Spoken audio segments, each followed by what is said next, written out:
Então, sou Nara, sou do povo Baré, que é o povo das águas.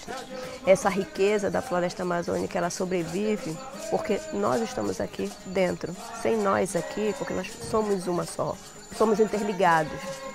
A floresta sozinha, ela não sobrevive, porque a nossa espiritualidade, ela está dentro do nosso território.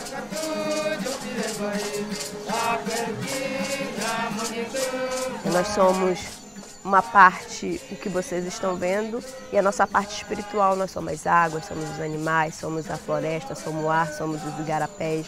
Então nós somos um único corpo, né? Território, nosso corpo, nosso espírito.